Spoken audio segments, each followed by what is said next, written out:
All right. Thank you for joining me today.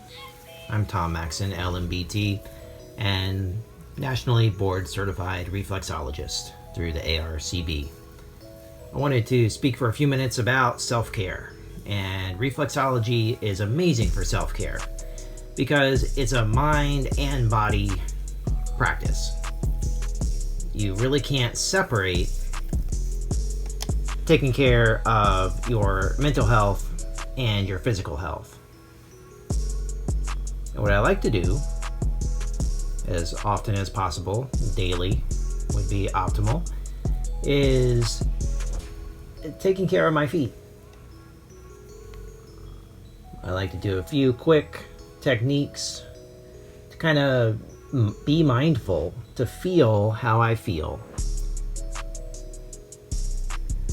Try to notice what my feet are telling me about the rest of my body. But you don't need to know all of the connections. If you have a reflexology chart, or you can Google hundreds of different images of reflexology charts or maps, as they're called, to show you what all of the zones of the feet are connected to in the larger body. Even if you don't know any of that information, or you don't take the time to Google a chart, you can do a lot of good for yourself in terms of connecting those dots between how your feet feel and how the rest of your body feels. Being mindful of your feet, it's going to be a good practice. And what I'm doing right now would be technically called foot massage.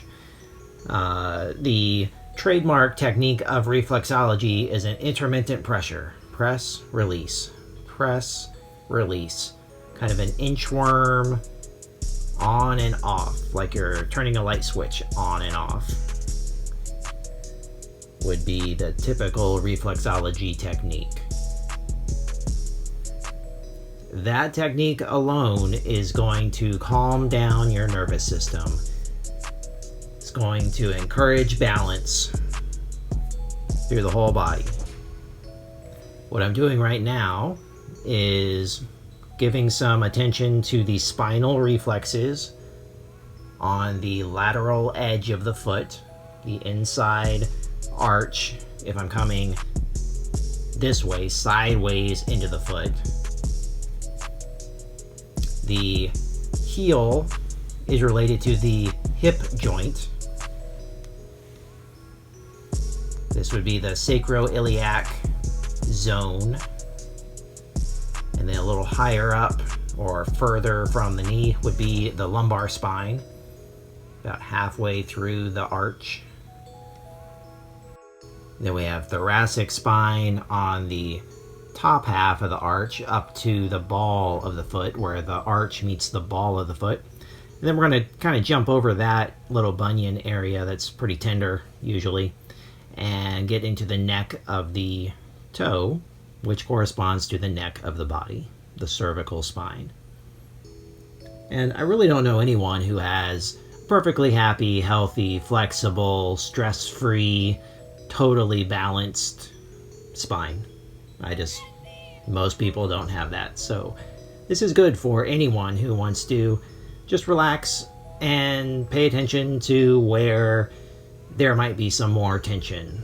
A lot of times you'll notice one side is more tender or lumpy and bumpy or crunchy in texture than the other side, which should correspond to your actual spine. Are there knots? Are there adhesions? Are there tight spots? Strains and sprains, that kind of thing. Overexertion.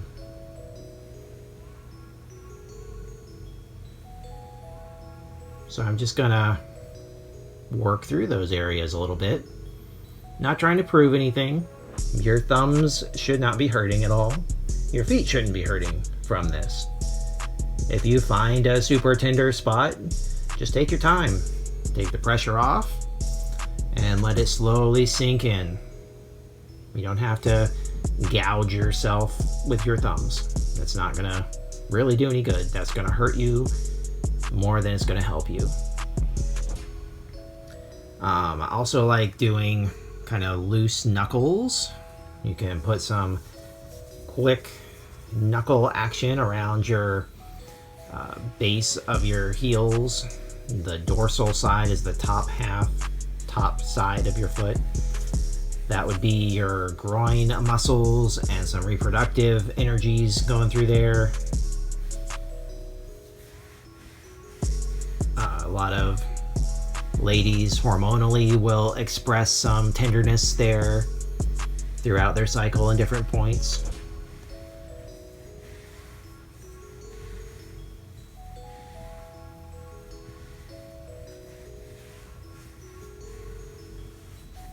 And that too can be really tender on the top of your foot. So just kind of dragging. I'm pushing hard enough that I'm not tickling, but really any more pressure is not going to help anymore. This is a neurological technique. I'm speaking to the brain. I'm flipping a light switch on and off way more than I'm thinking in terms of deep tissue massage or, working a trigger point out of my foot tissues. That's not gonna do much good to approach the feet that way. They are way too strong, way too resilient to repetitive pressure.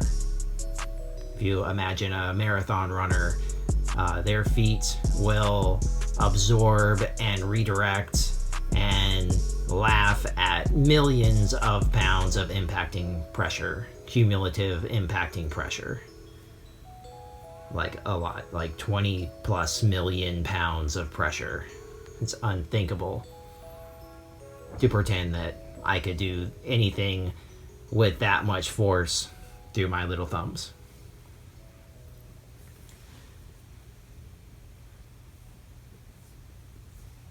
So that is a quick run through of what I do almost every day. Usually when I get out of the shower, before I put on some socks and shoes, I'll just pay attention to what my spine is doing today. How do my feet feel? Take a minute to breathe and relax before I conquer the day. So thank you so much for watching and listening. Keep in touch with me, ask questions, subscribe to my channels. Let me know what kind of content you want to hear. I am Tom Maxson, LMBT, and nationally board certified reflexologist. I practice in Cary, North Carolina, and would love to hear from you.